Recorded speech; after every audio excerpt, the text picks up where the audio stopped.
กำลังสงครามกันเนาะยิ่งกันไปทุกแผ่นดินยอมยาเอาหมดสังเกตเบื้องโลดเดอร์ที่ประเทศใดที่บ่มีพระมหากษัตริย์เป็นหลักให้กับหมู่เราประชาชนความแตกแยกทางการเมืองความบ่ลงตัวกันยิ่งกันในประเทศเดียวกันเองหรือประเทศต่อประเทศจังสิก็มีพวกเขามาโชคดีขนาดไหนเราเด้พวกเขานี่พระมหากษัตริย์เป็นที่พึ่งของประชาชนทุกหมู่เราเป็นที่พึ่งของทุกๆคนนั่นแหละว่าถ้าเกิดเรื่องยังขึ้นภายในประเทศเฮาประเทศไทยเฮานี่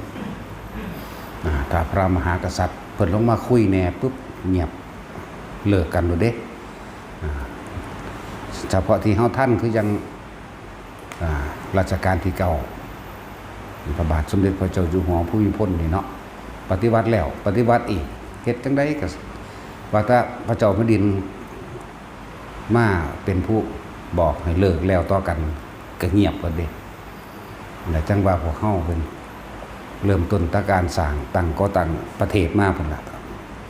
พระนเรศวรมหาราชจังซี่ก็อาศัยธรรมะคำสอนของพุทธเจ้าของหมู่ภิกษุสงฆ์ที่สืบสานต่อกันมาได้มาเป็นแนวทางในความยึดเหนี่ยวจิตใจมาเป็นแนวทางในการทำให้ก่อเกิดความสามัคคีนะอัตตะหรืออัตถสัมมาปณิทิจะพวกนี้มันประชุมกันเนื่องนิดอัตถะกับธรรมนั่นแหละมันประชุมกันสอบถามเรื่องเล่าต่างๆกันเป็นเนื่องนิดเพิ่นก็คอยหลอดมาแต่ละพระองค์เนี่ยตั้งแต่พระนเรศวรมหาราชก็กู้มาอยู่ดีกินดีแน่กับทะเลาะเบาะแหว่งผิดเถียงกันไม่อีกระหว่างองค์กับเห็นแก่ผู้ยิ่งกับมีดังว่านั่นแหละเอาใจเพื่อนเอาใจผู้นี้จนว่าอาจสามารถที่รักษาประเทศได้เห็นไปเห็นมาบ่มีหอดประเทศจะต้องสิอยู่สุดท้ายก็ผ้าประเทศชาติลงจุมตัวเองกับขาดตัวตายดังสิก็มีเพราะว่าเสือผู้ยิ่งหลายนะพวกเรียนประวัติศาสตร์ก็เพราะสิเข้าใจอยู่ต่อมาจังมาเกิดพระเจ้าตากสินมหาราชเกิดขึ้นมาอีกก็อาศัยพระสงฆ์องค์เจ้าเป็นผู้นำเป็นผู้ให้คติขอธรรมเป็นผู้ให้ขอคิดแล้วก็นำธรรมะมาเป็นที่ประสานสมานมิตรให้เกิดความสมัครสมานสามัคคีกันได้พระอย่างแน่ละลืมซื้อคนละละตอนนี้เรื่องส่วนนี่อาศัยธรรมะจากพระสงฆ์องค์ใดเอาจักสิฮะแม่นพระวัดนรัตน์วัดป้าแก้วอยู่บ่ พระเจ้าตากได้มันไผภิกษุธรรมโชติบ่หรือธรรมโคตร ธรรมโชตินั่นแหละก็ได้อาศัยความรู้จากหมู่ภิกษุสงฆ์องค์เจ้าทั้งหลายมาให้เกิดความสมัครสมานสามัคคีกันให้เกิดความรักความเมตตาเห็นอกเห็นใจซึ่งกันและกันบ่ให้อิจฉาริษยากันมีเมตตากรุณามุทิตาแก้กันนั่นแล้วก็จังสั้นแหละขาอาศัยกษัตริย์ทุกพระองค์เป็นศาสนาปฐมภคเบิดหมายว่าอุปถัมภ์นะในเจ้าฟ้ามหากษัตริย์ทุกยุคทุกสมัยมาตลอดจนก็เกิดกอบกู้เป็นแผ่นดินที่มีความสมัครสมานสามัคคีมีเมตตากรุณามุทิตาแก้กันได้คอยประคองกันมากก็อาศัยหลักธรรมคำสอนของพระพุทธเจ้าเด้ประคองมาพระนเรศวรกับสมเด็จวรรณรัตน์เนาะพระเจ้าตากกับพระภิกษุธรรมโชติและองค์ใหญ่ที่สุดอีกองค์หนึ่งกับพระองค์ดำในป่านี่เพิ่นฮึกเหิมพูดถึงว่าเพิ่นกับประกาศเอกราชเกิดขึ้นได้แล้วล่ะนะ หลังจากนั้นก็รู้สึกว่าฮึกเหิมขึ้นมีกำลังมากแล้วสิไปแย่งชิงตีเอาแผ่นดินแต่ว่าดีแน่แต่ว่ามีหลวงปู่ใหญ่พระองค์ดำพระในป่ามาบอกไว้พอแล้วมือเปื้อนเลือดหลายแล้วแค่นี้ก็เป็นการปกปักรักษาพ่อให้ลูกหลานได้ดื้อยุอาศัยแล้วอีกอย่างหนึ่งก็ทำสร้างเพื่อปณิธานว่าที่อย่าลืมปณิธานว่าในสุวรรณภูมิเขตนี้รักษาไว้แผ่นดินนี้ที่เอาชีวิตเขาแลกได้นี่ก็เพราะว่ายังฝากไว้ให้ลูกหลานเป็นพุทธบูชาแผ่นดินนี้ฝากไว้เป็นพุทธบูชานี่เป็นหลวงปู่ใหญ่หมายถึงหลวงปู่ดำในดงเป็นผู้บอกก็เลย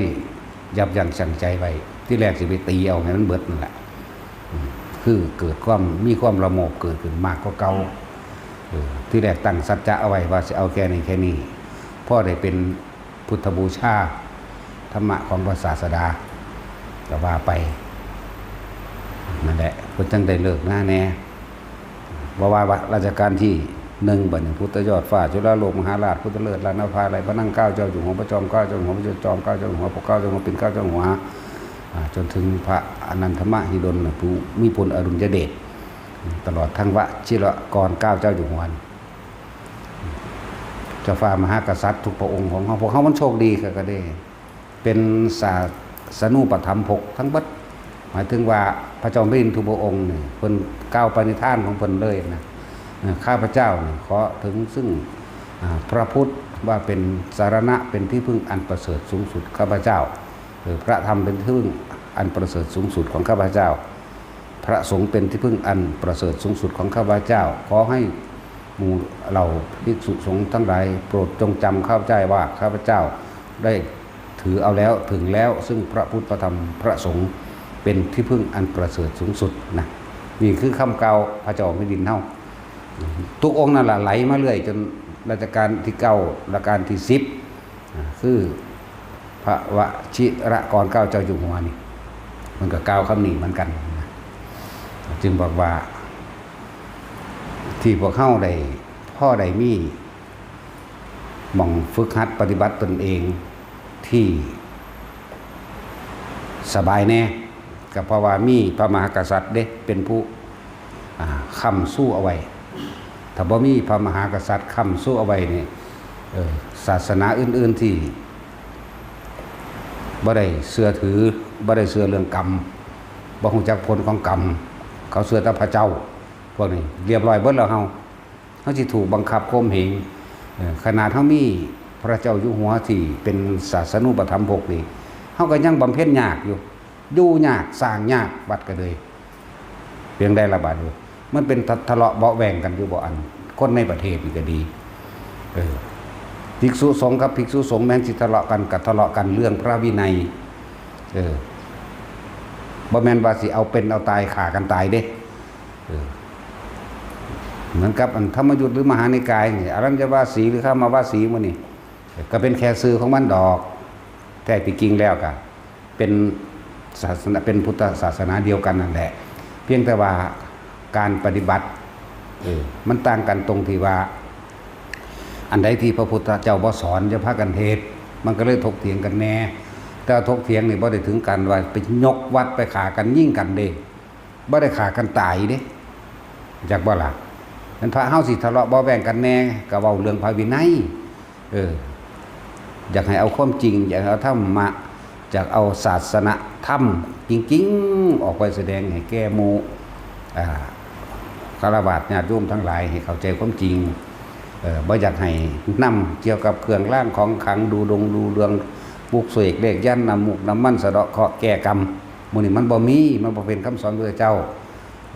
บ่ได้ให้ไปขายกระตุ้ดอย่างเครื่องรางของขลังนั่นแหละที่เขาเจ้าถกเถียงกันกับถกเถียงเรื่องพระวินัยต่างหากที่สิยกวัดยกอันนั้นอันนี้ขึ้นเอาศาสตราวุธไปขาลั่นฟันแท่งกันให้ตายบ่มีดอกนั่นแหละหมู่พระสงฆ์กับพระสงฆ์มันถกเถียงกับถกเถียงหรือวินัยนั่นแหละบ่ได้ถึงขากันตายดอกแต่ว่าศาสนาอื่นๆขากันตายได้สิบอกให้เด้อ พวกทกเถียงอวดอ้างว่าตนรู้อยู่นี่บุคคลที่อ้างว่าตัวเองเป็นศาสนาพุทธเหมือนกันแต่ว่าถกเถียงกันพยายามจะเอาชนะซึ่งกันและกันอยู่นี่โดยฆราวาสนี่เลิกได้แล้วแต่อยากได้แบบใดกะคือเพิ่นว่านั่นตัวถ้าพวกเธอทั้งหลายต้องการรักษาพุทธศาสนธรรมอันนี้เอาไว้เมื่อมีความศรัทธาแล้วก็จงโกนเกล้าโกนผมและหนวดจงเข้ามาบวชในพุทธศาสนาเถิดเด้บ่แม่นถกเถียงกันสิจับกันซึกสิเอากันเอาเป็นเอาตายกันนะพวกกันฆราวาสทั้งหลายมีผัวมีเมียอยู่ก็ให้อยู่ในระดับของตนตัวอยู่น้ำผัวอยู่น้ำเมียอยู่ซาดกันหมายถึงสิฆ่ากันให้ตายเอาซึกจังสิ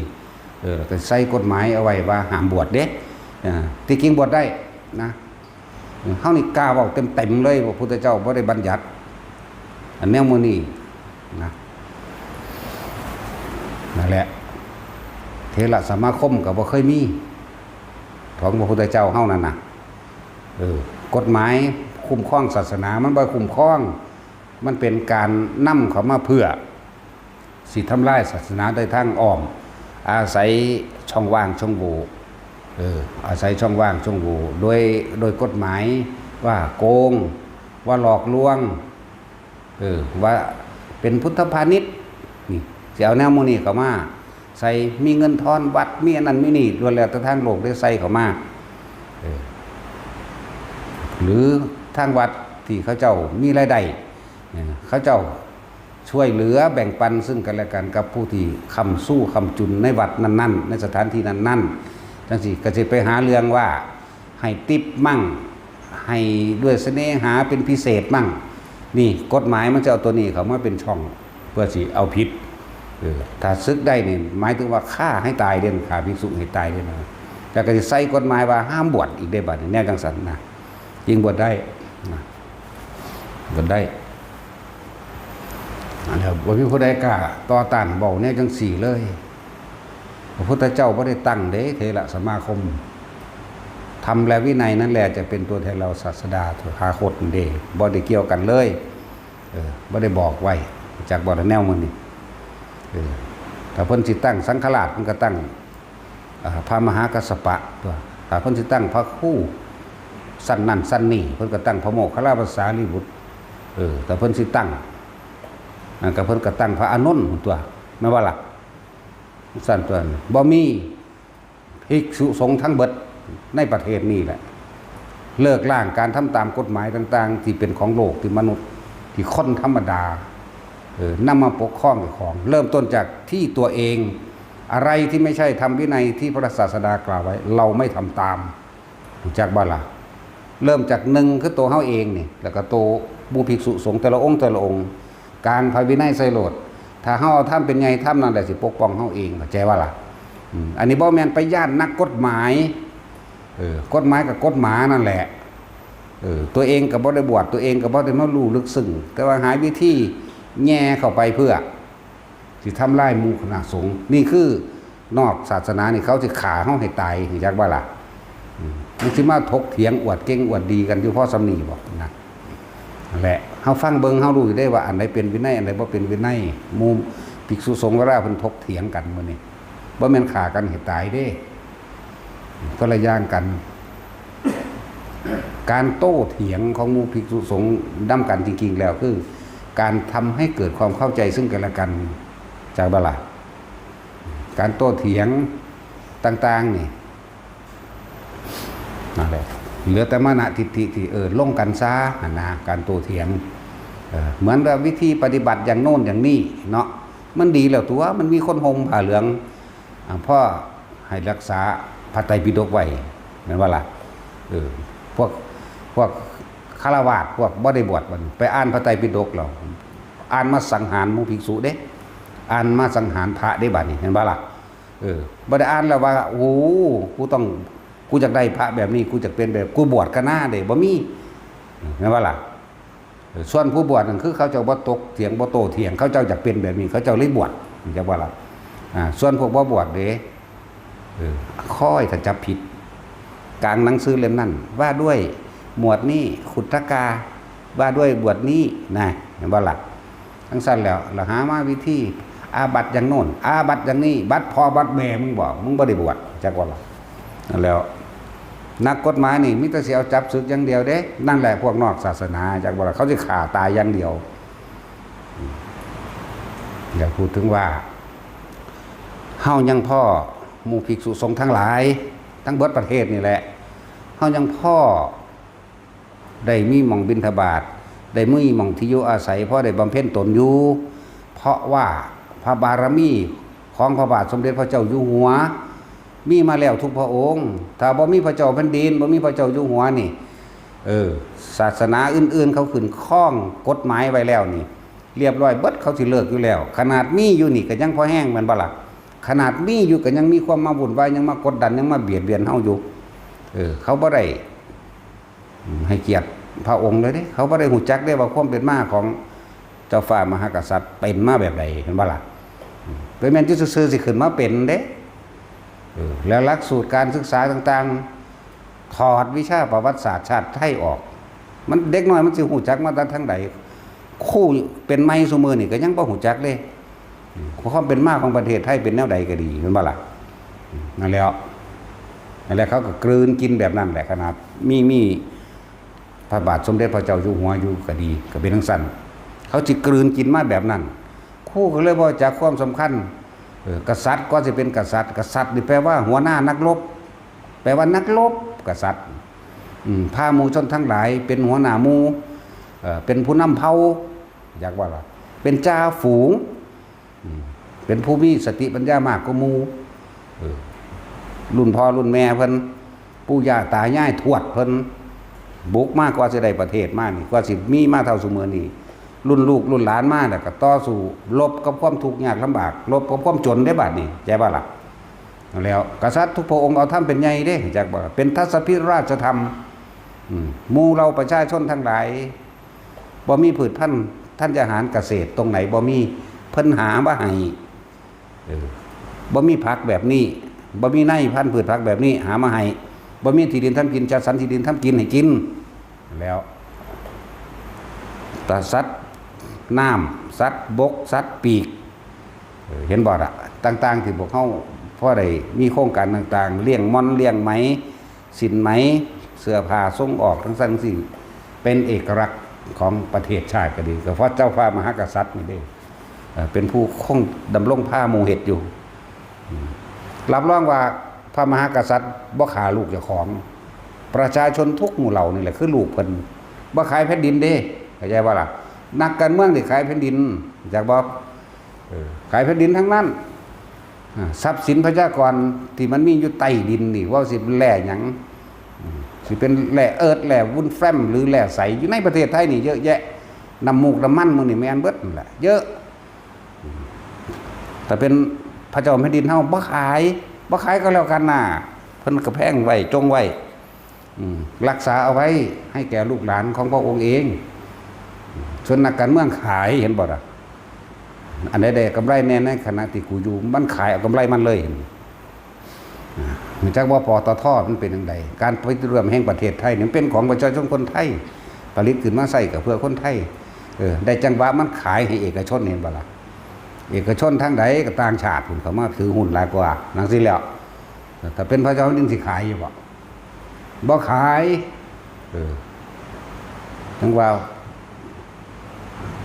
จักแม่นอีหยังอันค่อยสะทกแต่เถียงค่อยต่อแหล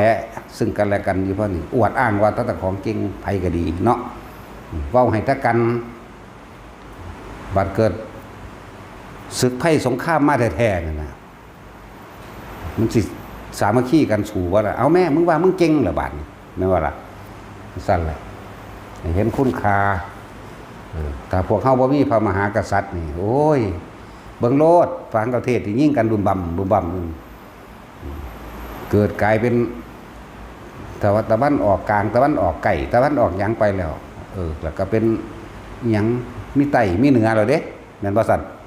มีไต้มีเหนือประเทศไทยก็สิมีไต้มีเหนือนี่ถ้าเบิ่งไว้หลังนี่ก็เลยแต่พวกเฮาบ่สามัคคีกันคนพูด 95% มันเป็นจังไดมันพูดแต่ในนั่นบ่นอกนั้นมีแต่ความอวดเก่งกันบ่ มีแต่ผู้เก่งๆก็สิตายมากกับตัวไผตัวมันนะจังซั่นแล้วตัวไผตัวมันก็กลายไปเป็นขี้ข่าเขานั่นแหละแต่พวกเจ้าบ่สามัคคีกันควรเชิดชู้เอาไว้พระมหากษัตริย์ที่เป็นที่หนึ่งอยู่แล้วในการนำประชาชนศาสนาพุทธก็เป็นที่หนึ่งอยู่แล้วในการให้ความรู้ที่ประกอบไปด้วยเมตตากรุณามุทิตาอุเบกขาซึ่งกันและกันโลกนี้ที่เจริญสูงสุดคือความเจริญโดยเมตตาเด้บ่แม่นตึกสูงบ่แม่นตึกสูงบ่แม่นอีหยังที่เป็นรถรุ่นใหม่เครื่องบินใหม่บ่แม่นแบบนั้นถ้าเกิดว่าจิตใจเจริญโดยเมตตาเต็มที่ของไผของมันเมตตากรุณามุทิตาอุเบกขาเต็มที่ตึกสูงรถใหม่มียานอวกาศมีเครื่องอำนวยความสะดวกไปพร้อมยิ่งดีแต่นี่มันบ่แม่นติมันเอามาคมเหงกันเนาะอะไรจังว่าทุกคนพวกเฮาเชิดชู้นะเชิดชู้พระเจ้าอยู่หัวไว้อันใดที่มันเป็นของดีเฮาบ่ต้องหาแลนเอาดอกไม้ไปให้เพิ่นดอกเข้าใจบ่ล่ะบ่แม่นไปถาลัดทางล่ะไปยิ้มใส่เพิ่นแล้วเอาดอกไม้ให้เพิ่นดอกเพียงแต่เฮาบ่ทะเลาะบ่แบ่งกันเฮาตั้งใจใส่ชีวิตในการทำมาหากินในครอบในครัวเรือนบ่ลักบ่ปล้นบ่กี้บ่อิจฉาริษยากันเพิ่นก็สบายใจแล้วอันนี้อิจฉาริษยาลักปล้นกี้เอาอีหยังมาให้ก็บ่พอโครงการพระเจ้าแผ่นดินเฮาเฮ็ดไว้มันเท่าไหร่พันโครงการเนาะตั้งแต่รัชกาลที่9มาบัดนี้ผู้รู้เพิ่นก็สานต่อได้ล่ะเพิ่นบอกบ่เก่งอันผู้ปัจจุบันนี่เกี่ยวบ่เบิ่งบ่ข่าวในพระราชสำนักตะกี้หาลังมือก็แต่งตัวเป็นตำรวจนำพ่อเพิ่นเนาะนำพ่อนำเอื้อยนำแม่บางมือก็แต่งตัวเป็นทหารตามเสด็จอยู่เรื่อยๆนั่นแหละเพิ่นเรียนรู้วงกษัตริย์ยังได้เพิ่นก็บ่ทิ่มประชาชนนาแต่ว่าประชาชนสิทิ่มเพิ่นติโหมันบ่ธรรมดาเด้คือจังพระเจ้าแผ่นดินในบทความหนึ่งตั้งสมัยปีใดพุทธละถ้าเฮาอ่านไว้เป็นเด็กน้อยเขาเจ้าว่าถ้าเพิ่นเป็นพระเจ้าแผ่นดินพระเจ้าแผ่นดินอย่าเรียกเราว่าอย่างนั้นเพิ่นว่าในหนังสือพิมพ์ไทยรัฐตะโดนเขาก็ละเราก็คือประชาชนคนหนึ่งเรียกเราว่านายภูมิพลก็ได้นี่ไงมันบ่ธรรมดาเด้มันลึกซึ้งกันอย่างนี้เด้ข้าพเจ้าก็เป็นประชาชนคนหนึ่งก็เหมือนกับพวกท่านนั่นแล้วนะก็หมายเพิ่นพูนเพิ่นเว้าอยู่ทางภาคเหนือหยังล่ะเพิ่นมีหมู่เป็นผู้ใหญ่บ้านเขาเอาเหล้าโถ่ให้เพิ่นกินเพิ่นบ่กินดอกเพิ่นทำท่าซื่อๆก็มีนั่นแหละกลางค่ำกลางคืนเพิ่นสิเสด็จไปทางใดก็ไปจนถึงให้ได้ลงน้ำลงตุ่มก็ลงได้ดำหน้าก็ดำเด้เกี่ยวข้าวก็เกี่ยวได้เจ้าแผ่นดินเฮาใช่ป่ะล่ะนั่นแหละจะไปไหลตามพวกเขาโจมตีทำลายเด้คิดดีๆเด้อแต่ละคนในประเทศนี่แต่ว่ามีพระเจ้าแผ่นดินเอาแม้พวกเจ้าคิดว่าพวกเจ้าสิมีอิหยังมาคุมความปลอดภัยให้เฮาได้แม่นบ่ภิกษุสงฆ์เอาแม้ถ้ามีหม่องที่สี่บำเพ็ญเพียรใดเขาไล่ตีไล่ข่าอยู่เลยมันสิไปเดินจงกรมทางใดเดี๋ยวนี้เนาะสิไปบิณฑบาตทางใดเขาไล่ข่าอยู่ตลอดสิเป็นนั่งสมาธิอยู่ไสสิไปรีอยู่หม่องใดของเขาสิกวาดล้างอยู่จังซั่นแล้วคนในกับคนในก็สามัคคีกันแม้นเฮาเห็นภิกษุสงฆ์เขาถกเถียงกันก็ถกเถียงเรื่องพระวินัยดอกบ่ได้ฆ่ากันบ่ได้เอาเป็นเอาตายแต่ว่าศาสนาอื่นเอาตายรู้จักบ่ล่ะบ่แม่นเอาตายธรรมดาเอาฆ่าเผาถิ่มเลยนั่นแหมส่วนตอนนี้เขาเฮ็ดได้แค่ว่าเอาตายเอาออกจากการศึกษาละเพศใส่กฎหมายก็ว่าห้ามบวชนั่นไหลไปน้ำเขาอยู่เด้พวกกันบ่จักหยังก็ดีเฮานี่เอาถ้ำเป็นใหญ่ได้เฮาอันใดที่บ่เป็นความจริงอันใดที่บ่เป็นที่พระพุทธเจ้าบัญญัติไว้บ่สนใจบ่มียศถาบรรดาศักดิ์บ่มีสังฆราชนะแต่งตั้งก็แต่งตั้งไปจังซั่นแหละสำหรับผู้เพิ่นเอาท่านเป็นใหญ่ก็ท่านเป็นใหญ่จักบ่ล่ะแต่อันแต่งตั้งก็เอาไว้ตั้งหากคือหลวงตาบัวเฮานี่อีพ่อใหญ่บัวนี่อย่างพระธรรมวิสุทธิมงคลเขาใส่ตู้ไว้ทั้งศาลาพูนถ้าไปถามหาอิตาบัวเห็น แต่ว่าถ้าไปถามหาพระธรรมวิสุทธิมงคลโอ้อยู่ตั้งศาลาเด้อกวาดตาดอยู่หั่นแหละเขาก็เห็นเป็นนังเขาสิบ่เห็นขี่รถบุ่มบั่มเข้ามามีรถเด่นรถหยังตะกี้เนาะมาหายังฮอดหลวงตาหลวงพ่อพระธรรมวิสุทธิมงคลอยู่ไสนะเขาถามพระธรรมวิสุทธิมงคลอยู่ไหนโอ้อยู่บนศาลาสั่นก็ถามตัวเพิ่นนั่นแหละทิมตาได้แต่ไปละกูทิมไม่ตัดโยนให้เฮาไปละกูว่าซั่นให้เขาไปหาพระธรรมวิสุทธิมงคลอิตาบัวไปยังไงจักแล้วล่ะเพราะเขาก็อยู่หั่นเนาะจังซั่นแหละเพิ่นบ่ได้ไปหลงไหลมันนี่นั่นแหละผู้เพิ่นก็ตั้งไว้ซื่อๆเดี๋ยวนี้พระเจ้าบ่ได้ลงไหลดอกในสมเด็จนั่นสมเด็จนี่ผู้เข้าถึงธรรมนะแต่ถ้าซุมื้อนี้เป็นจังไดถ้าภิกษุสงฆ์ทั้งหลายถูกทำลายกาวตูใส่ลายหาเรื่องต่างๆคือออกมาปกป้องซอยกันนั่นแหละเว้ยแม่นบ่ล่ะออกมาปกป้องตัวพระสงฆ์บ่ปกป้องพระสงฆ์ไผสิปกป้องคนทางนอกมันบ่ได้รู้เรื่องหยังเด้มันบ่ได้มาอ่านพระวินัยมันบ่ได้มาจ่ออยู่ในอริยวินัยคือเฮาเด้เฮามันใคร่ควรอยู่ตลอดเด้อันใดจื้อบ่ได้เปิดอ่านใหม่เนี่ยพระไตรปิฎกคือกันจื้อบ่ได้อ่านใหม่อยู่เพราะซำนี้เด้อันนั้นอีหยังซากไปหาอยู่หากินตะตื่นขึ้นคิดหาแต่เงินในแต่ละมื้อแต่ละเว้นก็คิดสั่งอีนั่นสั่งบักนี้เนาะทั้งที่ก็อยากเซิงอีนั่นอยากเซิงอีนี่อยากเซิงบักนั้นอยากเซิงบักนี้ผู้หญิงก็เลยป่ามาเว้าธรรมะขึ้นพูดแล้วศึกเถอะว่าเด้เนาะศึกหาแม่มึงบอกลองเบิ่งแล้วก็กูก็เลยพระเขาเลื่อนถาดซื่อๆก็ว่าสกปรกว่ะเนาะนี่แม่พระเขาเอาอาหารใส่ถาดเลื่อนไปใส่มือหยิบก็ว่าสกปรกทำไมไม่จัดให้เป็นถาดพะนะบ่แม่นคนคุกโอ้ยลูกเขาอีแตดโปกว่าสกปรกมั่งว่าเป็นจังคือว่าจัดให้นั่นบ่แม่นหมูเพราะสิเอาอันนั้นอันนี้ให้แบบว่าจัดให้เรียบร้อยบ่แม่นคนคุกพร้อมจังว่าล่ะทั้งสี่มันก็บี้เห็นมันสิรู้จักแมวหยังซึ่งกันอยู่ดีๆก็มาสอดสลอดกับว่าเรื่องพระวินัยของพระโลดโอ้ยลูกเขาอีแตดหมาโปกพร้อมเนาะตัดสินนี่จักโคตรแม่มึงหยังโคตรพ่อโคตรแม่ปู่ย่าตายายมึงบ่โคตรพ่อโคตรแม่ปู่ย่าตายายมึงบ่บวชมันเลยบ่จักเนาะนั่นแหละจะตกล้อนอกศาสนาเด้เขากำลังแทรกซ้อนซึมเข้ามาเขาหาวิธีให้พระทะเลาะกันมั่งเขาแล้วก็เอาคนเข้ามาในระหว่างกลางในวัดนั้นๆหม่องใดกำลังมีชื่อเสียงโด่งดังพระน้อยเน้นนมนี่เขาสิสกัดได้สิบอกให้เด้อพระเฒ่าๆเขาเจ้าสิปล่อยให้ตายเองเขาเจ้าสิปล่อยไว้สักก่อนเดี๋ยวเขาเจ้าเน้นหนาถามว่าพ่อตาผู้นั้นตายไปแล้วก็แยกย้ายกระจายกันเด้เข้าใจว่าล่ะนั่นแล้วเฮาสังเกตเบิ่ง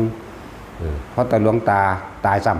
ำแยกย้ายกระจัดกระจายกันไปไปมั่นเห็นบ่ล่ะบ่มีผู้ใดผู้หนึ่งเป็นผู้นำให้จังซั่นตัวบัดนี้แตกกระจัดกระจายบ่แน่นหนาถาวรบ่ทรงบ่รักษาดำรงข้อวัดปฏิบัติอันเก่าอันเดิมไว้มันสิแตกกันไปเด้จากว่าล่ะจังซั่นแหละบัดนี้ก็เริ่มทะเลาะกันเรื่องนั้นเรื่องนี้บ่มีผู้นำตอนนี้มีที่แน่นหนาถาวรดีก็มีหลวงพ่ออินถวายเห็นบ่ซั่นบ่มีผู้ใดกล้าแตะขอวัดปฏิบัติเพิ่นเป๊ะนะนั่นแหละถ้าครูบาอาจารย์รุ่นนั้นไปจังซี่มันแตกกันอีกได้บาดนะถ้ารักษาขอวัดปฏิบัติอันเก่าไว้ได้บ่แตกอยู่เหมือนเดิมคงเดิมพ่อแม่ครูอาจารย์พาเฮ็ดนั่นก็เฮ็ดไปจังซั่นจะไปแยกอันนั้นนี่กันเพราะซั่นเพิ่นสิอยู่ในศาสนาได้ขนาดนี้บ่เนาะนั่นแหละ เตือนม่วนฆราวาสทั้งหลายที่พยายามที่สิด้อยค่าหมู่พระสงฆ์องค์เจ้าเดี๋ยวก็ว่าเป็นทำธุรกิจนั่นธุรกิจนี่เป็นพุทธพาณิชย์นั่นนี่เนี่ยแต่ของบ่ได้รู้เรื่องอีหยังประเทศแต่ของสิถือผู้อื่นข่มเหงแล้วประเทศเจ้าของสิบ่มีอยู่แล้วยังบ่รู้เรื่องอยู่มันบ่ล่ะ น้ำมันใต้ดินก็เป็นของผู้อื่นไปแล้วบ่ว่าสิเป็นมีฮอดมีฮอดวุ้นแฟ้มมีฮอดแร่ใสพุ่นอยู่ในนี่ในประเทศนี่เขาอยากยึดมาเอาไปมาจากของซึ่งมันเป็นลูกจ้างเขาแม่นบ่สัตว์คือเขาตั้งห้างสรรพสินค้าขึ้นว่าเจ้าของทันสมัยเจริญติอุ้ยไปเป็นขี้ข่าเขายังบ่รู้เรื่อง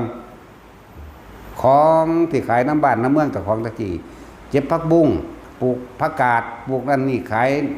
เป็นตลาดหน้าบ้านเจ้าของตำบลเจ้าของขายที่เฮ็ดห้านเฮ็ดยังไปจังซี่บ่าท่านสมัยบ่แม่นมันบ่ได้ทันหัวเขาได้นั่นน่ะเขากว้านซื้อที่ดินมองหันสร้างห้างสรรพสินค้าขึ้นมาเจ้าก็ไปเรียนให้มันจบม.3 เป็นเบื้องต้นเขาไปเฮ็ดงานห้างเป็นขี้ข่าเขาได้นั่นจักว่าล่ะจังซั่นแล้วยังสิคิดว่าแต่ของเจริญมันแม่นจังเม็ดบัดนี้แก๊งเข้าไปทำงานยังไงชิ่งดีชิ่งเด่นกันเองก็เพราะแห้งเนาะแต่แปลว่าเขาจะคุมประเทศเพราะแห้งเราจะเป็นขี้ข่าเขาบอกไทยนี่แปลว่าอิสระมาตั้งดังเดิมบ่ดิไทยนี่แปลว่าอิสระเฮามีอิสระได้เพราะว่าไผกษัตริย์นักรบเป็นผู้พาเฮ็ดเด้บัดเจ้าฟ้ามหากษัตริย์เอาความรู้มาจากพุทธศาสนานี่แหละเว้าได้เต็มปากเลยล่ะเต็มใจพร้อมเต็มความรู้พร้อมเพิ่นก็อาศัยความรู้ในพุทธศาสนามาเป็นเครื่องปกครองประเทศชาตินั่นนะจะไปฟังได้เด็กน้อยเกิดมาว่านหาเว้าเรื่องนั้นเรื่องนี้กับพระเจ้าแผ่นดินความดีมันบ่ได้มีทออันตีนเพิ่นเหยียบจำเด้แม่นบ่ล่ะนั่นแหละจังว่าฉะนั้นเฮาต้องยกย่องเสิร์ชสู้ประเทศใดไม่รู้ประวัติศาสตร์ชาติของตนประเทศนั้นแต่มีแต่คนอกตัญญูเข้าใจบ่ล่ะอกตัญญูตัวบ่มีประวัติศาสตร์บ่รู้ประวัติศาสตร์เดี๋ยวก็ไปด้อยค่าเจ้าฟ้ามหากษัตริย์ด้อยค่าครูบาอาจารย์ตนเองด้อยค่าปู่ย่าตายายเจ้าของเองบ่จักประวัติศาสตร์จากบ่นี่ก็จังซั่นล่ะมีเฮาพยายามที่สิเผยแพร่ประวัติศาสตร์ภาพต่างๆเฮ็ดเท่าที่เฮ็ดได้แล้วภาพพระนเรศวรภาพพระเจ้าตากภาพพ่อใหญ่ดวงคือรัชกาลที่1นั่นแหละจักว่าล่ะพุทธยอดฟ้าจุฬาโลกมหาราชพุทธเลิศราชอภัยต้นนอดรัชกาลที่10เท่าเดี๋ยวนี้ก็เด็กน้อยซุมื้อมันท่องได้อยู่บ่เดี๋ยวนี้เฮาก็เขียนชื่อไว้ให้อยู่เด้ป้ายอยู่ดอนไร่ก็ดีป้ายอยู่หน้าวัดเฮานี่ก็ดีผู้ใดบ่ได้ก็ไปท่องเอาเด้อเขียนชื่อไว้อยู่ทางใต้นั่นมีตาบ่รู้จักหยังบ่มีสมองจักหน่อยบ่เนาะรู้จักบ่รู้ความเป็นมาของพระเจ้าแผ่นดินมาแนวใดเพราะซั่นสิเอิ้นพระเจ้าแผ่นดินบ่ฝากของเฮาทางพุ่นเอิ้นเจ้าชีวิตเด้กำหนดชีวิตเฮาให้เป็นให้ตายได้เนาะซั่นตัวเพิ่นพาสร้างแผ่นดินมาแม่ตะกี้ก็เป็นอันเดียวกันนั่นแหละเห็นบ่ล่ะพอความบ่สามัคคีสมานสามัคคีฆ่าเถียงตะกันอิจฉาตะกันแย่งตะกันเป็นใหญ่มึงเป็นใหญ่ทอลงดอกนะใหญ่พอใหญ่แม่มึงบอก แล้วผู้ใดศึกษาโดยละเอียดพม่าหูยไปบางทีก็ไปป้องกันบ่แม่นไปตีพม่าเด้ป้องกันเขามาลุกล้านทางอันเหี้ยตาเดียว รอบหลังเขามาทางโคราชคุณล่ะแบงกอไหลเข้าไปคุณธรรมดาบ่ไหลเข้าไปตีหอดราชบุรีนั่นนี่ทางคุณคิดได้กราฟขึ้นมามันก็ร้อยเอาคนไปแล้วบักเหี้ยตาเดียวจักเหี้ยตาเดียวบ่เด้อดิโว้ยจักทีบจักแดดยังได้นั่งกันนี่มืดตึ๊บเนาะสงสารแล้วอยู่ฟังนั่น4จังหวัด5จังหวัดพุ่นตัวมันสิมีมาแมงจังได๋เขมรก็เลยเนาะรู้จักบ่บุกสาบลาบอยู่ในนี่ฟังอยู่นี่ก็เลยเนาะสีโสพลพัตตบองเสมราชรู้จักอยู่บ่ล่ะฮอดพระนครบ่จักติรู้จักบ่พระนครเป็นหยังบุเนาะจักซี่ก็บ่รู้จักจังซี่แล้วบ่มีสมองจักเม็ดได้เกิดมาใหม่นี่ ตัดสินให้แนวเสาะเบิ่งดูมีบ่เสาะเข้าไปเบิ่งได้หั่นมันสิบ่เป็นโกนๆบ่จังวางอยู่บ่แม่นบ่ ซั่นแล้วบ่ห่วงแหนคนในชาติด้วยกันเองจังสิไปอีหยังก็ไปแล้วนั่นแหละต้องให้ทุกคนหมู่ภิกษุสงฆ์ก็เลิกถกเถียงกันเรื่องนั้นนี่ได้แล้วล่ะ ถกเถียงกันไปก็บ่ได้ดอกอรหันต์นั่นมันฆ่าเถียงกัน ได้ข่าวผู้นั้นได้ข่าวผู้นี้แล้วก็สิได้หยังแต่ว่าที่เฮาถกเถียงเรื่องพระวินัยอยากให้เลิกซะจังซี่ซะส่วนการปฏิบัตินั่น40อย่างนี่กรรมฐาน40ทัด40กองล้วนมีจุดหมายไหลลงสู่ทะเลหลวงเดียวกันปฏิบัติแบบใดก็สร้างล้วนแล้วแต่น้อมนำตัวเองออกจากความเวียนว่ายตายเกิดเด้เป็นอานาปานสติสิเป็นนามาพาทาสิเป็นหยังก็แล้วแต่ดีก็ไปฆ่าคนตัวแม่นบ่ท่านดีก็ไปหาป่นกี้วางแผนความสิเอารัดเอาเปรียบกันตัวมันถูกทั้งหมดนั่นแหละสิว่าเรื่องถูกแม่นบ่ล่ะเพราะว่าหยังมันบ่ไปฆ่าไผบ่เบียดเบียนให้ผู้ใดเดือดร้อนเสียหายชีวิตและทรัพย์สินเลิกถกเถียงกันได้แล้วอันนั้นอันนี้ผู้นั้นสอนผิดผู้นี้สอนถูกก็เพราะว่ามันถูกแล้วมันจังมาเกิดก็เพราะว่ามันผิดแล้วมันจังมาเกิดถูกจักว่าล่ะแต่บ่ผิดบ่ถูกมันจะยังมาเกิดพวกเจ้าไปเชื่อความเห็นเจ้าของไปเชื่อความยึดมั่นถือมั่นของเจ้าของเองมันต้องว่างตัวเนาะถกเถียงกันเรื่องนั้นเรื่องนี้ผู้ใดสอนแบบนั้นผู้ใดสอนแบบนี้นะก็ตั้งโตขึ้นมาสอนเราเองบ่เป็นบ่เนาะไผสิถกเถียงกันก็ดีนี่ศาสนาเดียวกันความเห็นต่างได้อยู่แต่ว่าจะเอากันเป็นเอาตายเถอะ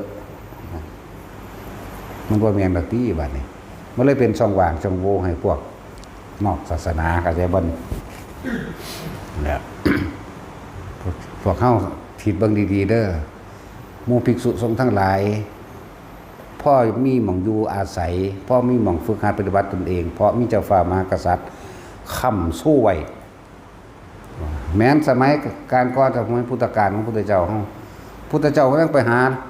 ลักค้ำประกันจากกษัตริย์ถึง7เมืองเข้าใจว่าบาดสิเป็นเมืองราชคฤห์สิเป็นโกศลสิเป็นกบิลพัสหรือสิเป็นลิชวีเวสาลียังก็ว่าไปนี่เพิ่นไปทำความผูกมิตรกับกษัตริย์ไว้แต่ละองค์หมายถึงเพิ่นเอาธรรมะไปให้แต่ละองค์หมายถึงกษัตริย์7ประเทศน่ะเลยเป็นหลักค้ำประกันไว้ภิกษุสงฆ์เดินทางเพิ่นได้รับความเคารพนอบน้อมถ้าเห็นภิกษุสงฆ์ใส่ผ้าเหลืองไปนี่เกิดความสงบใจเกิดความสบายใจว่าพวกนี้บ่มีภัยจะว่าระบาดคนพวกนี้ห่มผ้าเหลืองไปบ่ได้มีภัยอันตรายไปฆ่าไผดอกนะนั่นแหละบ่ไปฆ่าไผดอกพุทธเจ้าก็ให้ความรู้ว่านี่บำเพ็ญเพียรแบบนี้ในขมะแบบนี้ศีลสมาธิปัญญาแบบนี้ให้ความรู้กับหมู่กษัตริย์แต่ละประเทศทั้งสั้นแล้วกษัตริย์เพิ่นก็ทรงธรรมมาเลยเห็นที่นี่ประเทศใดเมืองใดที่บ่มีกษัตริย์ที่เคารพนับถือพุทธศาสนามีบ่เอาพุทธศาสนาเอาบับอาการนิสถานนั่นน่ะตะกี้ลุงเรื่องมหาศาลยังไงได้นั่นจักบ่ล่ะภิกษุอยู่ในภูเขานั่นทำเดียวกัน 20,000 กว่าองค์บ่ได้นั่นมันบ่ได้หาง่ายปานใดเด้อัน 20,000 กว่าองค์แม่นบ่ซั่นนั่นแล้วพอเจ้าฟ้ามหากษัตริย์ถูกทำลายไปแล้วศาสนาลัทธิอื่นๆมันเขายิ่งถิ่มเบิดล่ะทั้งสั้นแล้วคิดเบิ่งดีๆมึงรักษาพระมหากษัตริย์ถ้ามึงรักษาพระมหากษัตริย์รักษาศาสนาไปนำกันตัวที่พวกเขาเป็นมาอยู่ได้นี่สังเกตว่าคนอีสานไปทางใดไปทำงานอยู่อิสราเอลว่าถ้าเห็นกันปานเกิดจากท้องพ่อแม่เดียวกันเด้โอ้เจ้าอยู่บางใดแบบเขาอยู่อุดรขอนแก่นโอ้ยดีใจแลนกอดกันโลดนะว่ามันมีจิตใต้สำนึกเดียวกันเด้มีความเมตตากรุณาในตัวเดียวกันแต่ทั้งใดก็เอิ้นกันกินข้าวละไปกินข้าวกับหยังมากินข้าวเด้อเด้เนาะนั่นแหละมันมีอารยธรรมที่ได้รับคำสั่งสอนของพุทธเจ้ามาแม้นสิปฏิบัติบ่ปฏิบัติมันก็มีอยู่สิ่งหนึ่งคือนำใจจักบ่ล่ะนั่นสิปฏิบัติธรรมบ่ปฏิบัติธรรมต่างพ่อแม่พาเข้าวัดตะน้อยสมัยตะกี้ตาเฮายังได้นั่งเนาะเน้นหยอกกันอีแอกมาก็นั่งพนมมือไว้จนว่าเขาหยอกกันกายไปเฮาก็ดังอยู่หั่นเด้ล่ะกายไปไกลเลยจังเศร้าเพชรมากับพวกปู่ย่าตายายพ่อใหญ่แม่ใหญ่พาเฮ็ด มันก็เลยเป็นคนแบบนั้นมาเลยเห็นบ่ล่ะซุมื้อนี้ว่าได้แล้วมันบ่ได้เคารพอีหยังแล้วเนาะบิณฑบาตเป็นสายไปก็ยาวไปมันบีบแกไหลซ้ำมันขี้พาเข้ามาเลยเด้ห้องใส่วากบัดนึงก็มีอิหยังมันว่าเสียเวลาโว้ยอิหยังก็มีนะมันสิตีนต่ำเฮาซ้ำตัวฉะนั้นใจมันถึงขั้นว่าหมู่ภิกษุสงฆ์พกปืนน่ะเว้ย มันสั่นแล้ว จังหวะน้องเขามาถ้าหมู่ภิกษุสงฆ์บ่รักษากันเองไผสิมารักษาหรือว่าประเทศพม่าในข้าวหนึ่งถูกศาสนาอื่นๆเขาเบียดเบียนบ่มีผู้ใดซอยเขาเจ้าต้องฝึกยิงปืนไหมจำได้จำบ่ล่ะมันอีหยังคือดังโกนติโกนหาลูกพี่ก็ว่าปลุกเอาเลยเว้ยนอนโกนก็เป็นแล้วโอ้ยลูกบักหามกุกวานคนเบากันเหลียวไปเหลียวมาอยู่ตีปากพวกเบากันอยู่นี่สุดนั่นแหละฟังเบิ่งประเทศพม่าตะกี้เนาะคนพม่านี่เขารบนับถือดีเด้แม่นภิกษุสงฆ์สามเณรหน่อยสิตีกันเตะตะกร้อฟุตบอลเขาแล่งแกงร้อนเขาบอกก็ได้ว่าจังได้กระสั่นก็เป็นลูกหลานบ้านเฮาเองเป็นลูกหลานของเขาเองคนควรสิดำรงรักษาไว้ถ้าบ่มีพวกนี้ก็บ่ฮู้ว่าไผสิทรงคำสอนเอาไว้แม่นเขาสิมึนดื้อมั่งก็เป็นบางอย่างว่าถึงกับไปปล้นขี้ไปฆ่าไผดอกเขาบอกกันนั่นแล้วสมัยหนึ่งเห็นว่าเขาต่อสู้กับนอกศาสนายิงเอาเลยเด้คุณพ่อสอนอะไรล่ะลูกน่ะ40กว่านี่มั้งพระสงฆ์ต้องออกไปหลบเองย่านตะบาปแล้วเถอะเว้ยก็เพราะต้นนี้แหละคุณจักว่าอันที่เป็นช่องว่างช่องโหว่ให้เฮาย่านบาปแม่นบ่ซ่องชาญยิ่งก็ได้ตัวยากหยังวะกูมีเจตนากูก็ยิ่งป้องกันตัวสั้นแล้ว อันนี้โอ้ยย่านตะบาปย่านตะบาปเมืองนารันทาถูกเผาถูกฆ่าก็พากันนั่งย่านบาปเด้นว่าเขาก็ตัดข้อเอานั่นแหละเฮาต้องมีเขตศึกษาที่เขาทำลายมาแน่สมัยตอนนั้นก็ดีตัวยังมีภิกษุสามเณรหน่อยเขาเจ้าสักหลังสักลายให้ได้กี่ลายมันมีมาตรพุ่นเด้สักยอดประกันไตรปิฎกให้ใส่เต็มโตแต่ว่าล่ะไล่เน้นหน่อยไล่ภิกษุหนุ่มหนีพวกพระเฒ่านี้บ่ไหวแล้วเขาจะนั่งถ่ายเขาขาอยู่นี่แหละพวกก็ได้สักยอดประกันไตรปิฎกอันแท้ก็คือมันก็เป็นตัวย่อเด้ล่ะตัวย่อของหมวดของพระไตรปิฎกต่างๆอย่างที่มาสังอังคุสังวิทาปุกกะยะปะอุปัสสะสาเหปาสายะนี่ก็เป็นหมวดโอ้อันนี้เป็นพระอภิธรรม7นี่ว่าโอ้อันนี้เป็นว่าด้วยพระธรรมคัมภีร์อันนี้นี่ว่ามันนั่งมีผู้ไปแปลมาล่ะสักได้เป็นสักลงสักได้คนสมือแล้วมันสักขังหามนี่ แล้วเป็นสักขังไปเลยพระองค์บรรเทาแล้วกลายเป็นวาดดอกไม้แล้วกลายเป็นยันยอดประกันไปรกขังไปเลยมันบ่แม่นเพิ่นเฒ่า มือเพิ่นสั่นเฝ้าซักมันเลยเป็นลายงองๆแง่งๆตัวหนังสือจริงๆตะกี้มันก็บ่ทันได้เป็นตัวขอมตัวไทยตัวพม่าแบบนี้ดอกมันยังเป็นตัวภาษามคธอยู่ลายนั่นนี่อยู่เดี๋ยวเขาก็แปลงมาตามยุคตามสมัยมันบ่ล่ะก็ได้รู้สึกว่าเป็นแบบนั้นเป็นขังๆตั้งแต่เขาเจ้าซักคำสอนพระเจ้าเป็นหมวดไว้ได้นั่นนะมีสติปัฏฐาน4สมาปัฏฐาน4อิสระพระ5โพธิเจตมรรค8นี่เขาเจ้าซักกลางหลังมาเลยนอกนั้นก็เป็นหมวดแต่ละบรรยายอันแต่ละอย่างคือจังอภิธรรมเกตจังซี่ก็ซักเป็นหมวดแต่ก็มีตัวย่อไว้ตัวย่อมันยังมีผู้มีปัญญาไปแกะเอาเองแต่ต้องคอยมากว่าสิมาฟื้นได้พระไตรปิฎกฉบับเต็มแบบนี้เนาะ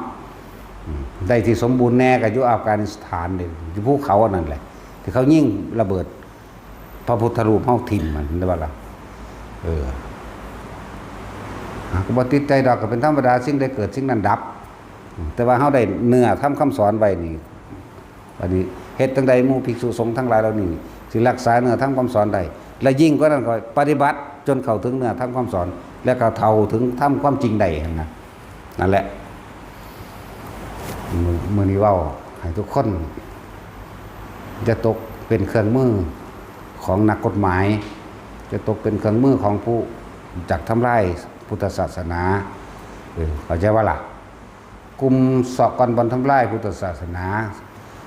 สิออกกฎหมายใส่คำว่ามสสิออกมจลสิใส่คำว่าต่างๆคุ้มครองพุทธศาสนาเขาสิมียถาวรศักดิ์อำนาจในการคุมทั้งเกมการเมืองและข้าราชการคุมสำนักงานพุทธศาสนามีเรื่องนั้นมีเรื่องนี้แง่เข้ามาเพื่อให้ตำหนิที่เตือนแง่เข้ามาเพื่อให้เกิดความแตกกันจากบ่ล่ะโดยเฉพาะนักกฎหมายอย่างสั้นมันยังมีลูกมีเมียอยู่มันสิไปหูจักแม่ยังปานใดเดี๋ยวนี้เห็นว่าล่ะคือเขาเรียนรู้ไว้นี่เรียนรู้ไว้ถ้าจับพิษให้ได้เอาซึกให้ได้อาจจะว่าพวกนี้นั่นแหละเนี่ยว่าหมู่ภิกษุสงฆ์ทุกวัดเริ่มต้นจากตัวเองศึกษาพระวินัยให้แตกฉานแล้วเอาตัวเองกับพระวินัยเป็นหนึ่งเดียวกันเอาธรรมเป็นใหญ่เอาพระวินัยเป็นใหญ่เป็นหนึ่งเดียวกันอันใดที่บ่ตรงต้องถ้าพระวินัยเฮ็ดหยังเฮาบ่ได้ธรรมจะรักษาผู้ประพฤติธรรมด้วยความบริสุทธิ์ใจของเจ้าของเองเข้าใจบ่ล่ะบ่จำเป็นต้องไปห่อข้อมูลเขาบ่จำเป็นต้องไปแก้โตนั่นนี่กับเขาบ่จำเป็นต้องไปเฮ็ดรายรับรายจ่ายบัญชีเฮาบ่ได้แม่นเจ้าพนักงานข้าราชการเด้แล้วเงินที่ได้มาทุกวัดตั้งแต่การเริ่มก็สร้างมาจากคนมาจากศรัทธาล้วนๆบ่มีเงินรัฐบาลบ่มีเงินกระทรวงทบวงบ่มีมองใดก็มองนั่นเถอะนาตั้งแต่เริ่มต้นมานี่เข้าใจว่าล่ะพวกบ่สร้างวัดเพิ่นสิจักหีแม่มึงหยังนั่นบ่ล่ะพวกบ่สร้างบ่ฮู้จักเด้เวลาไปสร้างวัดขอสร้างวัดจากสำนักพุทธเขาก็สิบอกเฮาเฮ็ดศาลามีศาลาหรือยังมีพระประธานไหมมีกุฏิกี่หลังห้องน้ำมีหรือยังมีคนปฏิบัติไหมมีพระภิกษุกี่รูป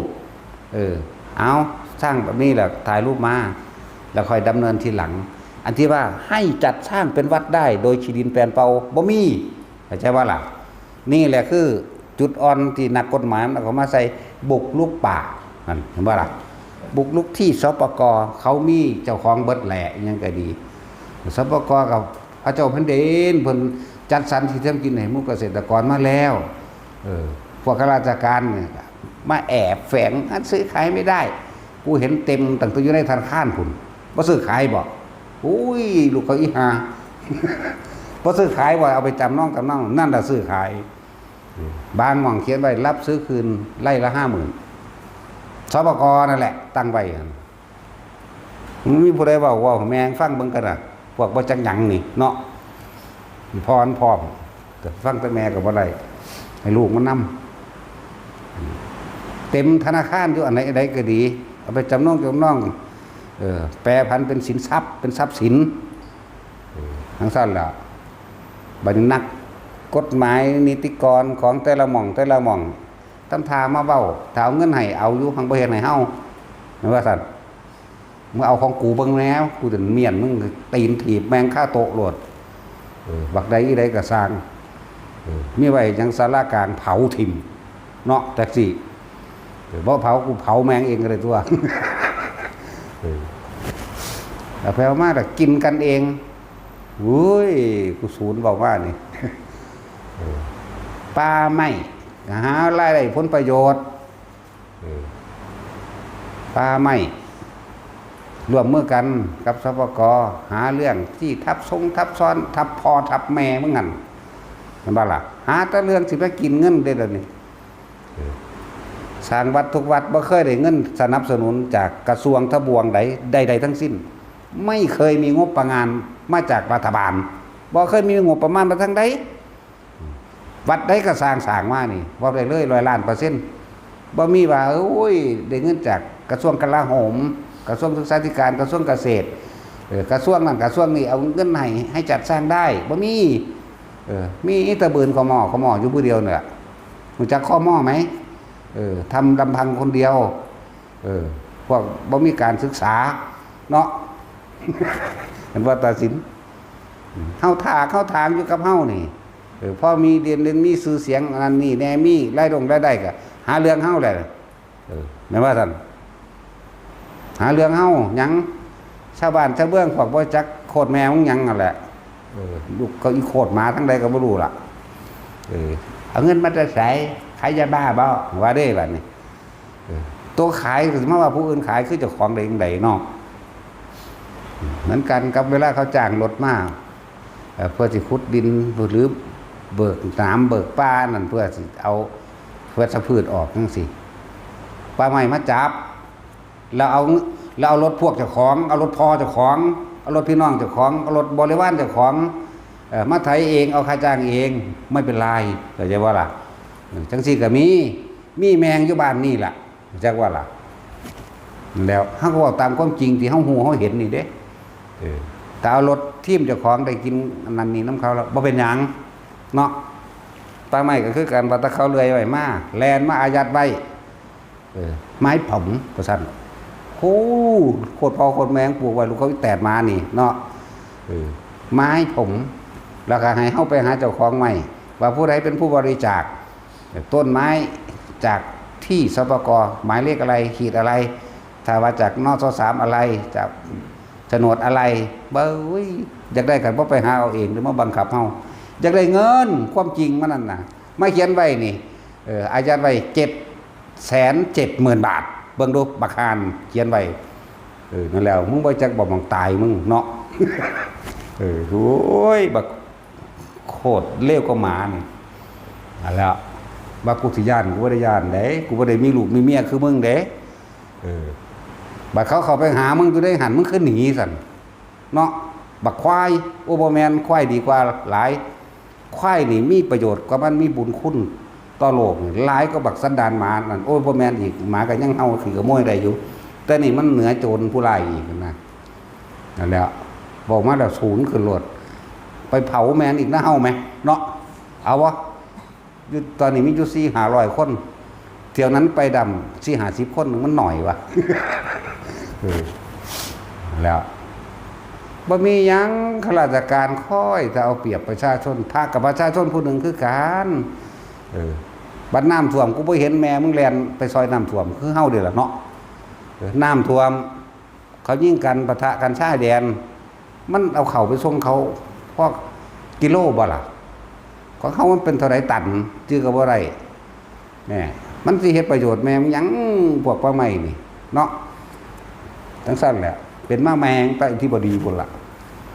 เวลาขนไม้ใส่เป็นซุ่งไปแม่เป็นพันๆเที่ยวนี่แม่กูมีฮอดรูปถ่ายพุ่นเด้กูบ่ได้เว้าซื่อๆได้สูเอาว่าล่ะจักได้บ่ล่ะตะค้อนถ่ายไว้หลายๆเด้อยามมันมาถ่ายไว้โลดบันทึกไว้ไปเห็นอยู่ไสถ่ายบางหันโลดเดี๋ยวสิว่าเฮาตั๋วนี่อยู่2 ต้นอยู่เงานี่กับพวกป้าไม้อยู่นี่ล่ะขายก็เลยนี่อยู่ข้างๆเฮานี่ไปจากรูปมากูไปซี่ให้กูสูญแล้วกูสิไปซี่บ่อไก่นี่เงานี่ตัดปีกายนี่ตัดหน้าฝนช่วงฝนตัวแห้งแงบล่มลงแล้วก็ฟ้าวตัดไปเป็นพันแล้วก็เอาแนวมาจูดเอาไฟใดมาจูดให้มันเป็นต่อเก่า2 ต้นอยู่ใกล้ๆเฮานี่ของไผก็สร้างแม่มึงเด้เนาะมีตะกูพิษหลายก็เลยกูสูบ่พิษเป็นบ่หันนาแล้วเขาหาขุดดินพอได้หาอยู่หากินไปป้าใหม่ก็แลนมาเอาเงินเขา 2,000จักบักใดล่ะมันหนีไปไสกูคือให้เขานำหาอยู่บ่เห็นมันซื่อๆดอกเว้ยเพราะสั่นมึงเจ็บยิ่งโปรตีนมันโลดมันเป็นแมงแนวใดแท้บักเรียกประมาณนี่แล้วข้าราชการบางไดเอาเปรียบเด้อพวกเจ้าสิบอกให้เด้อเขาสิบอกความลับข้าราชการให้แต่ละหมู่บ้านแต่ละหน่วยงานแต่ละชุมชนตำรวจกระซางไผก็ตามพวกเจ้าร่วมโตกันไปแต่เป็นตำรวจเขาไปตีมันอยู่ในโรงพักบ่กล้ายิงดอกถ้ามันยิงก็ยิงมันคือการโลดจักบ่ล่ะถ้ามันผิดมันได้ออกถ้ามันถูกมันได้ง่ายเพราะว่ายังเจ้าบ่มีความอดทน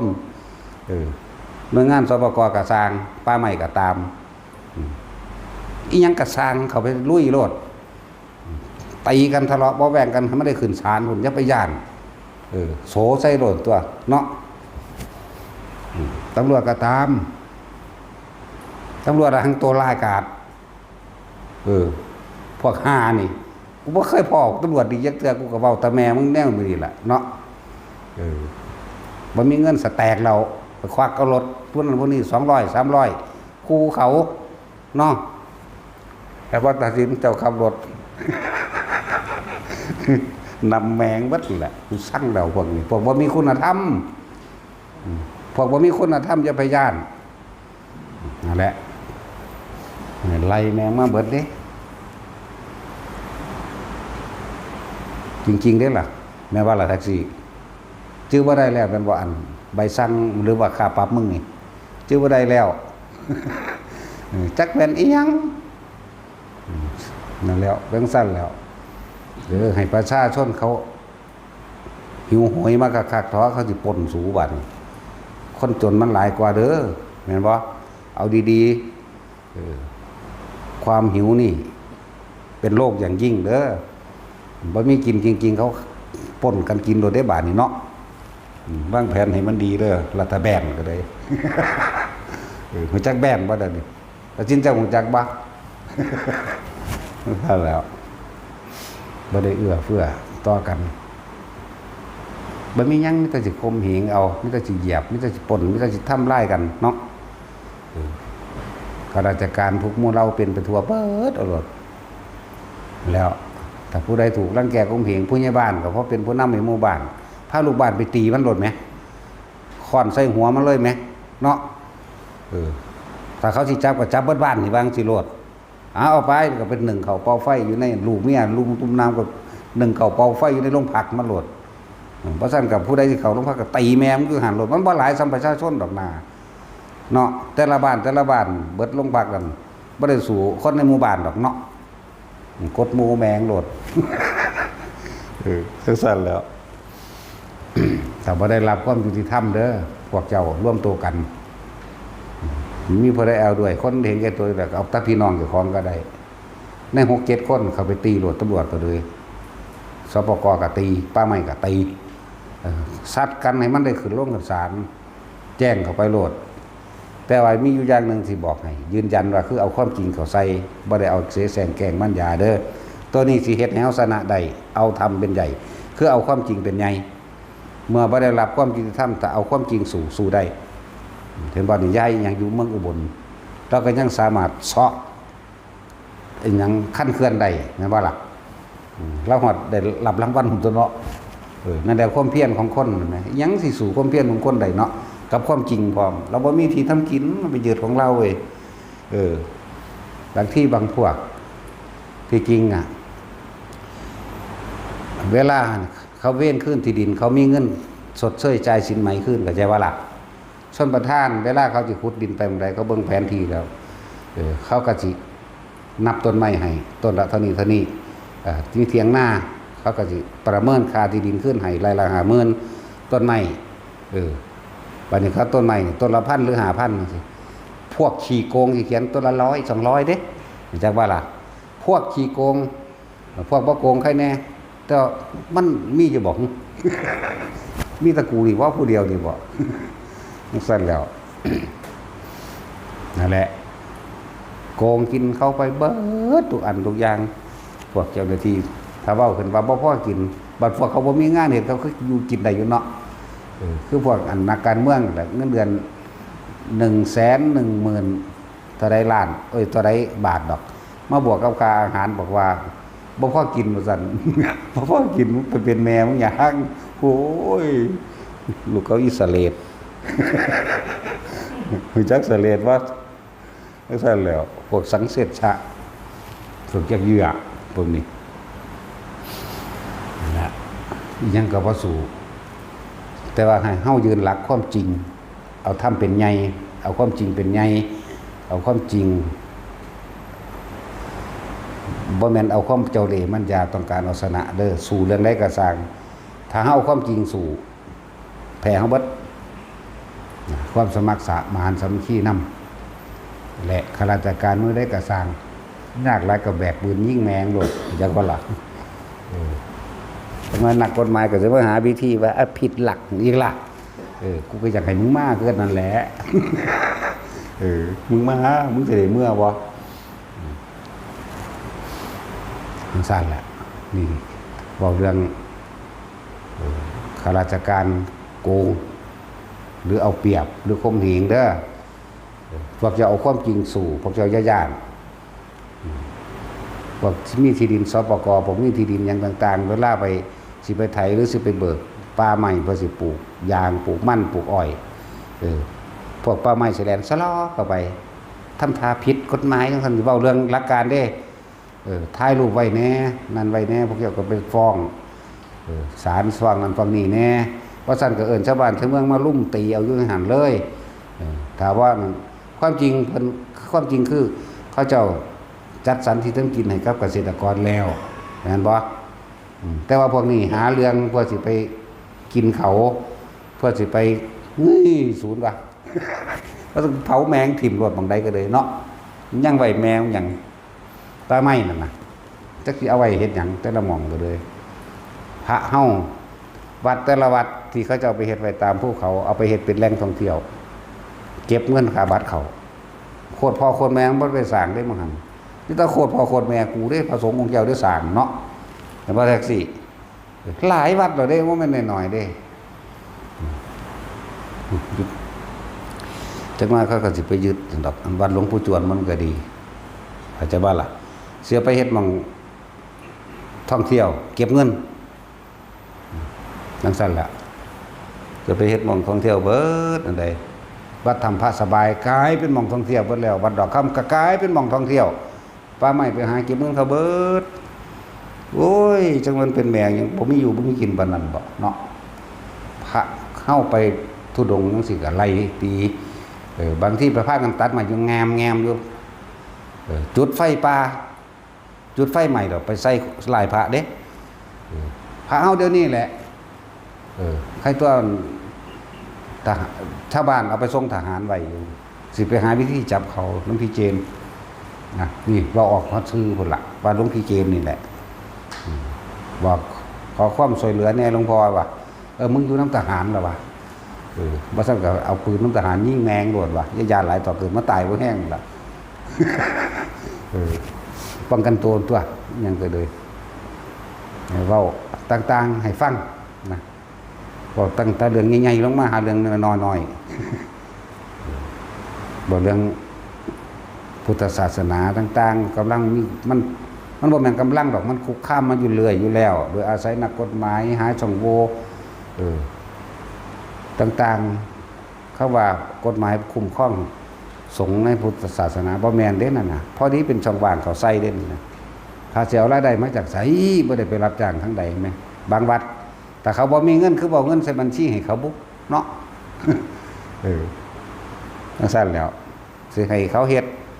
บัดนี้เช็คยุบวัดนำเด้สิบอกให้เด้อมีองค์นึงมี2องค์อยากเอาไปจุ่มกันไว้เด้จะเอาไปจุ่มกันไว้แท้ที่จริงถ้าสมมุติว่ายกเลิกเบิดเลยกฎหมายพรบคุ้มครองสงฆ์คุ้มครองอีหยังกระสังแม้กระทั่งสำนักพุทธนี่ยกเลิกออกเบิดเลยบ่ให้มีกฎหมายเกี่ยวกับพระสงฆ์ของเจ้า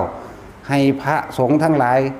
ถือเอาธรรมถือเอาวินัยเป็นใหญ่เราอยู่โดยเฉพาะพระสงฆ์ปกป้องกันเอง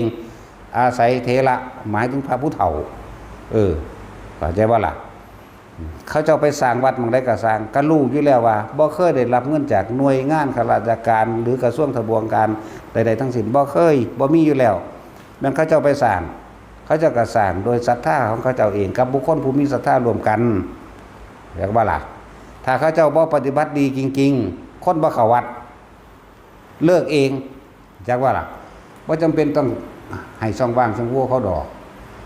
ถ้าเขาเจ้าบ่ดีจริงๆบ่ทำเป็นใหญ่จริงๆอยู่บ่ได้เด้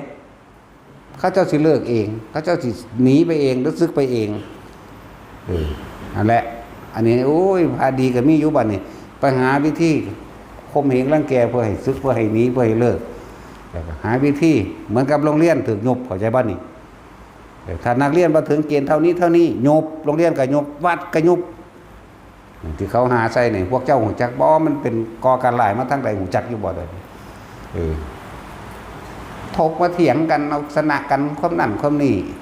จังน้อยสู้ก็สิเป็นทาสแบบศาสนาอื่นเบิดนั่นแหละจักบ่มันเข้ามาเรื่อยจักว่าคณะสำนักพุทธก็ยังอยู่ใต้อำนาจศาสนาอื่นเด้นี่สำนักพุทธแห่งชาตินี่บางใดก็สร้างยากต้องเป็นแม่มึงหยังเนาะ บางอันอื่นๆศาสนาอื่นสั่งเอาบ่ให้คนเจ้าของประเทศเขาซ้ำเนาะรู้จักบ่บุบ่จักดอกรู้จักตะกูอ่านหนังสือมาแล้วก็ถกเถียงกันเนาะเฮามองไกลกว่านั้นขึ้นเครื่องบินไปเบิ่งหม่องมันสูงเลยเว้ยเนาะเลี้ยวลงมาเบิ่งทางใต้แน่เลยนี่มนต์คือกบในกะลานี่คือเว้าเรื่องอากาศกับนกได้จังได๋นั่นแหละว่าทุกคนให้เคารพให้เชิดชูพระเจ้าอยู่หัวถ้าบ่มีพระเจ้าแผ่นดินหมู่พระสงฆ์องค์เจ้าอยู่ยากเห็นบ่ประเทศใดที่บ่มีกษัตริย์อยู่ยากถูกทำลายแล้วถูกทำลายอีกเด้พวกเจ้าศึกษาอยู่บ่เดิมเวียดนามจังซี่เห็นบ่ล่ะศาสนาอื่นเข้ามากษัตริย์ถูกล้มละลายถูกล้มล้างไปหลวงพ่อก็เผาตัวเองเขาก็บ่เงิดดอกเห็นบ่ล่ะประเทศจีนเป็นจังได้ฝึกกังฟูก็เพราะว่าถูกลูกหลานนั่นนี่ตัวก็จังฝึกประเทศพม่าเป็นยังคือได้ฝึกยิงปืนก็ถูกลูกหลานจากนอกศาสนาจังซี่แหละต่อไปก็ประเทศไทยของเฮาสิเป็นแนวใดเด้อหรือประเทศลาวเฮาจริงๆเลือดเนื้อเดียวกันเด้บ่ได้แยกหยังกันเด้แต่ว่าไปแยกมันไปแบ่งเพราะชนชาติอื่นเขามาแบ่งเห็นบ่น่ะคุณเด้พวกฝรั่งอังกฤษคุณได้มาแบ่งเห็นว่าจริงๆเลือดเนื้อเดียวกันเป็นอันเดียวกันเด้นั่นแหละ บ่มีกษัตริย์แล้วก็เป็นสั้นแล้วเจริญยากบ่ล่ะเพราะนักการเมืองเขาชิงกันประเทศไทยแต่มีแต่นักการเมืองกำลังชิงกันเนปาลเป็นจังได๋ล่ะเนปาลก็เป็นสั้นล่ะบ่มีกษัตริย์บ่มีถือพึ่งตั้งใจกษัตริย์เพิ่นบ่ทำลายลูกเพิ่นเด้อสิบอกให้ประชาชนทุกคนถือว่าเป็นลูกเพิ่นเบิดเพิ่นบ่ขายลูกแล้วก็บ่ขายแผ่นดินบ่ได้ขึ้นนักการเมืองเด้ขายแมงเบิดนั่นล่ะขายทั้งคนแหละขายทั้งแผ่นดินทรัพย์สินในดินในน้ำขายแมงเบิดเข้าใจว่าล่ะคุณไปซื้อต่างประเทศไว้ล่ะเขาคิดจ้อๆนึงเด้เขาคิดสั้นๆเขาคิดว่าบุญบาปมันบ่มีพร้อมนะนั่นแหละแต่ว่าสมควรทุกคนให้ยกย่องสดชื่อพุทธศาสนาให้ยกย่องสดชื่อพระมหากษัตริย์ชาตินี่หมายถึงคนทั้งเบิดนี่ในแผ่นดินนี่เข้าใจว่านี่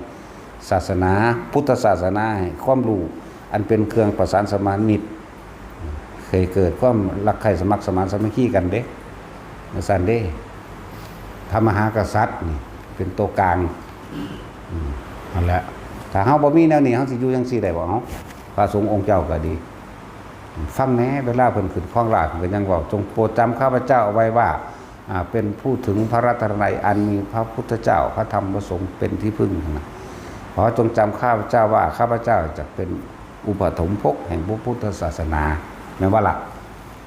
แท็กซี่สู้เป็นข้าราชการสู้รู้จักหยังก็ว่าดันนี่กูเป็นข้าราชกรกูก็ยังรู้จัก กูเป็นข้าราชการเด้ข้าราชกรนั่นแหละให้ปกปักรักษายกย่องสดชื่อพระมหากษัตริย์เพิ่นก็เสียภาษีเพิ่นก็สร้างโครงการต่างๆฝนตกน้ำท่วมทั้งใดก็ไปก่อนคือกันพระมหากษัตริย์พระกับทหารไปก่อนเบิดนักการเมืองวายบ่ได้จักว่าวายไอ้เหยืองถึงน้ำบ่ได้วายรถเท่ากูเปื่อยมันก็แตกมาน่ะจักก็ได้นักกฎหมายก็เอ้ยถ้าจอบเอาแต่มอง